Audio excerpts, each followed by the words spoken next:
नमस्कार, मी ज्ञानदा आणि take off मध्ये तुमचं स्वागत. आपण दरवेळेला वेगवेगळ्या नवीन करिअर्स बद्दल बोलतो, पण बॉलिवूड मुंबईत असूनही अजून आपण बघितलं नव्हतं त्या करिअर बद्दल आपण आज बोलणार आहोत, फिल्मी करिअर बद्दल.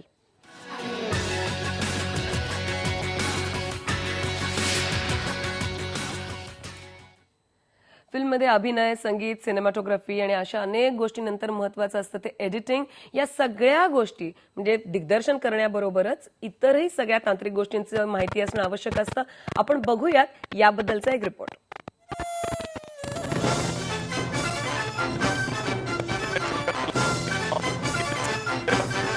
फिल्म मोठ्या पडद्याचं आकर्षण सगळ्यांनाच असतं. पडद्यावरच्या कलाकारांना सगळेच ओळखतात, पण पडद्या मागेही असे अनेक कलाकार असतात ज्यांचं योगदान खूप महत्त्वाचं असतं. Editor is basically trouble shooter, मतलब जितने सारे प्रॉब्लम्स हैं ड्यूरिंग द शूट उसको निकालने में एडिटर के पास मटेरियल आता है. तो काफी कुछ चेंजेस हैं जो ओरिजिनल स्क्रिप्ट से सोचा गया है.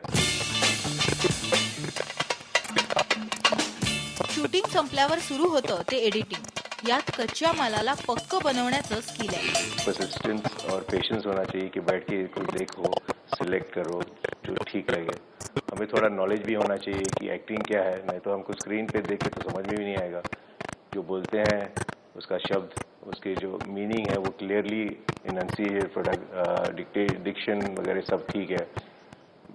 कंपोजिशन जो है, लाइटिंग वगैरह कैमरामैन जो करते हैं उसमें कुछ फॉल्ट है या नहीं है, साउंड का कुछ प्रॉब्लम है, ये सारी चीजें देख के हमें सिलेक्ट करना पड़ता है टेक. डोक्यात येणारी प्रत्येक कल्पना प्रत्यक्षात आणण्याची ताकद एडिटिंग मध्ये. म्हणूनच तरुणांना या फील्डचं आकर्षण वाटतं आणि तितकंच चॅलेंजही. हेच चॅलेंज स्वतःची फिल्म शूट करणाऱ्या पल्लवीला एडिटिंग मध्येही घ्यावंसं वाटतं. स्टोरी किस तरह से प्रॉपर बता सकूं और मतलब और दूसरा साउंड का भी ध्यान रखना पड़ता है कि कंटिन्यूटी हो, लाइक जर्क्स ना हो, शॉट बाय शॉट अगर कुछ भी चल रहा है तो they should be continuity. FTI सारख्या अनेक संस्था या क्षेत्रातलं शास्त्रशुद्ध शिक्षण देतात. हे शिक्षण घेतल्यावर संधी लगेच मिळतीलच असं नाही, पण मेहनत करण्याची तयारी आणि सतत क्रिएटिव्ह असण्याची आस तुम्हाला संधीचे कित्येक दरवाजे उघडून देऊ शकते. आणि या फिल्मी करिअर बद्दल आपल्याबरोबर चर्चा करायला आहेत रवी राय, अत्यंत महत्वाचे प्रोड्यूसर आणि टिंग्याचे प्रोड्यूसर म्हणून आम्ही तुम्हाला ओळखतो. तो उससे भी ज्यादा आप खुद डायरेक्टर है और आपकी फिल्में भी आ रही है. Welcome to the show. Thanks for coming. आणि आपल्या सोबत आहेत पुण्याहून जयश्री कन्नल.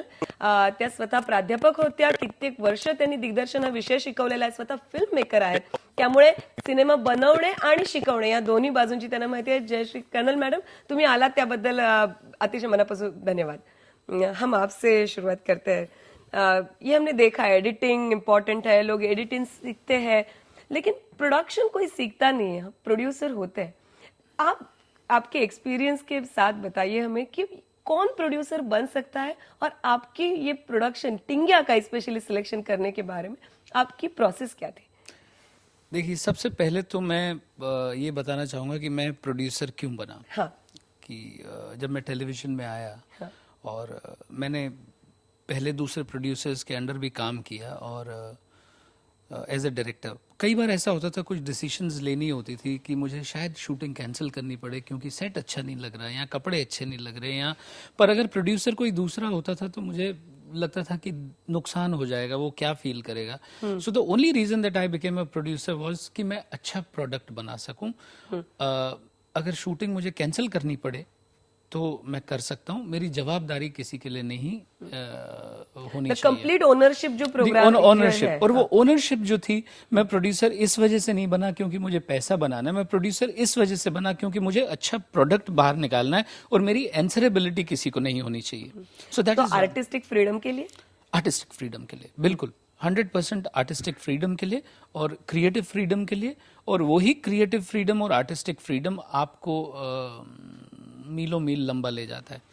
तो और वैसे हमने टिंगिया के साथ देखा है, और मुझे हमें सबको, और मराठी दर्शक है हमारे, इनको ये भी उनको समझना जरूरी है कि टिंगिया का चॉइस आपने कैसे किया और इसको तो आप ग्लोबल लेवल पे आप ले गए, ऑस्कर में भी उसके लिए आपने बहुत सारे एफर्ट्स हाँ, किए थे, efforts तो आप बताएंगे कि वो कैसे चॉइस? देखिए, टिंगिया जो था ये मैं बहुत सारे लोगों को बताना भी चाहता हूँ और बहुत सारे जगह मैंने कहा भी है कि जब मंगेश एक्चुअली हम लोग सुबह क्रिकेट खेलने जाते थे तो वहाँ मुझे एक दोस्त मिला जिसने कहा कि सर मेरा एक दोस्त है जिसके पास एक कहानी है और वो कहानी उसको एक एप्लीकेशन लिखवानी है पेटा के लिए, एनिमल वेलफेयर के लिए।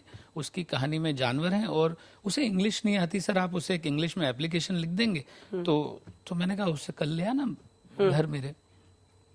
तो अगले दिन मेरे घर पे एक बहुत थका हुआ सा, दूर से पैदल चलता हुआ, पतला दुबला सा एक लड़का आया और मैंने उससे कहा कि चाय पियोगे, बैठ जाओ। और मैंने कहा देखो भैया 2 मिनट से ज्यादा मैं आप मुझे कहानी सुनाना नहीं, और क्या है एप्लीकेशन में मुझे लिखना पड़ेगा। हाँ।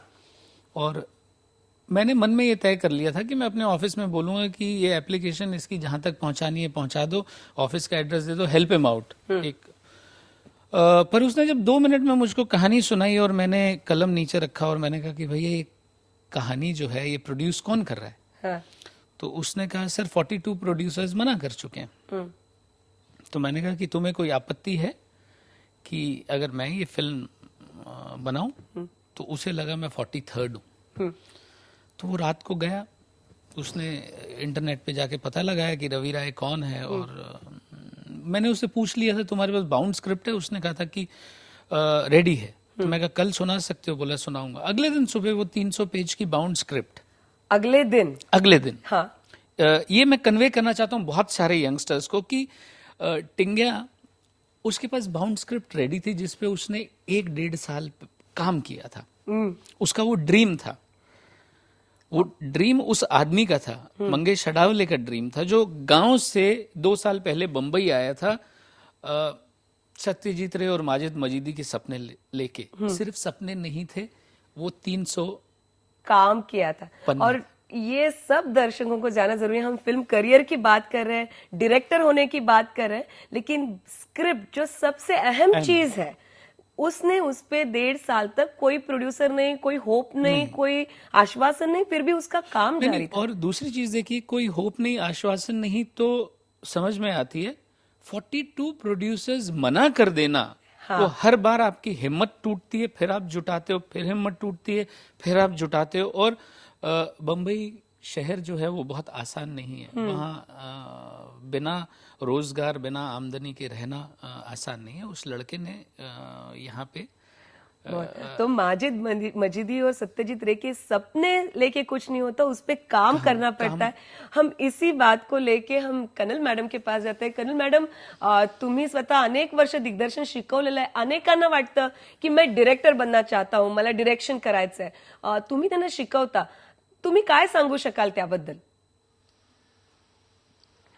आता तुम्ही जर म्हणालात की अनेकांना वाटतं की मी दिग्दर्शन करू शकेन, हे अगदी खरं आहे। म्हणजे आमच्याकडे अशी एक विनोदाने म्हटलं जातं की कुणी पानपट्टीवाला देखील मी फिल्म बनवतो असं म्हणतो म्हणून। तर हे असं पुष्कळ जण येतात। आता यांनी सांगितलं की मंगेश हडवळे जो आला तो डोळ्यात स्वप्न घेऊन आला, तो स्वप्न घेऊन पुष्कळ जण येतात, पण त्याच्या मागे काय काय लागतं की जे हडवळेने केलेलं होतं, तर ते सगळं बघायला पाहिजे। कारण हे जे क्षेत्र आहे ना, हे लोकांना भुरळ पाडतं। त्याच्यातला पैसा, त्याच्यातली प्रसिद्धी, त्याच्यातलं ग्लॅमर, हे सगळं त्याच्यातलं भुरळ पाडतं आणि अनेक जणांना त्या पलीकडे जाऊन त्याच्यातली जी क्रिएटिव्हिटी आहे ती भुरळ पाडते। तर हे सगळं म्हणजे सगळंच आहे त्या क्षेत्रामध्ये, कबूल आहे, पण तयारीशिवाय तिथं जाण्यात काही पॉईंट नसतो। कारण त्याच्या मागे अभ्यास असतो एक। तुम्ही फॉर्मल FTI सारख्या संस्थेत जाऊन शिक्षण घ्या किंवा इतरत्रही आणखी सत्यजित रे आहे, बऱ्याचशा राज्यांच्या आपल्या आपल्या इन्स्टिट्यूट्स आहेत, अशा ठिकाणी जाऊन अभ्यासक्रम पूर्ण करा, किंवा नाहीतर मग टक्के टोणपे खात का होईना कॉन्शियसली अभ्यास करत राहा। तर अभ्यासाला पर्याय नाही आहे, शॉर्टकट नाही आहे। दिग्दर्शन हे सगळ्यात ग्लॅमरस वाटतं, कारण मला काहीतरी बोलायचं आहे आणि ते सांगायचं आहे, आणि ते सांगायला दिग्दर्शक व्हावं लागेल मला, असं सगळ्यांनाच वाटणार। कारण हे दिग्दर्शकाचे मीडियम आहे असं म्हणतात। म्हणजे आमच्या फिल्म इन्स्टिट्यूटला जे अर्ज येतात, ऍप्लिकेशन जे येतात, त्याच्यातले बरेचसे असतात ते दिग्दर्शनासाठी असतात। आणि तुम्ही जर बघितलं तर कॅमेरामॅन, एडिटर्स वगैरे वगैरे देखील अनेक साल या क्षेत्रामध्ये काम केल्यानंतर किंवा ऍड फिल्म्स बनवल्यानंतर प्रत्येकाच्या डोक्यात एक असतं की एक दिवस मला बड्या स्क्रीनसाठी फिल्म बनवायची आहे म्हणून. तर हे स्वप्न तर असतंच असतं. पण त्याच्या मागे जे पुष्कळ जातं म्हणजे काय काय, आता दिग्दर्शक म्हणतात तर त्याला सर्व क्षेत्रांची जाण पाहिजे. आता असतात कुठली कुठली क्षेत्र, तर याच्यात करिअर करायला येतात, पण समजा दिग्दर्शन नाही बुवा, मला कॅमेरा करायचा आहे, मला एडिटिंग करायचं आहे, स्क्रिप्ट रायटिंग विषयी तर आता रायसाहेब बोलले की स्क्रिप्ट हे सगळं इथून सगळं सुरू होतं. म्हणजे स्क्रिप्ट हे जे आहे हा पाया आहे, फिल्मचा पाया आहे. तर या पायावरती पुढे जी इमारत उभी राहील ती जितका पाया भक्कम असेल तितकी ती उभी राहील. आणि दिग्दर्शक हा जो माणूस आहे त्याला स्क्रिप्टचं पण ज्ञान असलं पाहिजे, त्याचं सेन्स असलं पाहिजे, त्याचं जजमेंट असलं पाहिजे, त्याला एडिटिंगचं पण असलं पाहिजे, त्याला कॅमेराचं पण असलं पाहिजे. सर्व क्षेत्रावरती त्याचं थोडंसं जे फील जो आहे तो त्याला असायला पाहिजे. मॅडम, आपण याबद्दल अधिक चर्चा करत राहणार आहोत आणि अधिक बोलत राहणार आहोत आणि मला तुमच्या स्मॉल टाउन बॉय जो आपकी प्रोडक्शन कंपनी है उसके बारे में भी बात करनी है. हमारे दर्शकों के लिए हम वापस आते हैं एक ब्रेक के बाद. पहा फक्त IBN लोकमत.